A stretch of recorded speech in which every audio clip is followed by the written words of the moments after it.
عجيبة.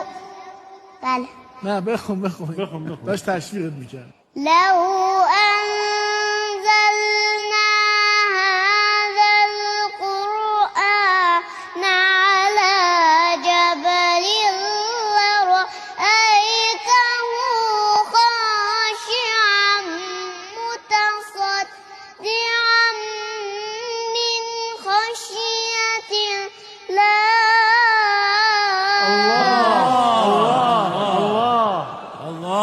نعم. قیافه رو ببین. چشار رو چشکار میکنه. وتلك الأمثال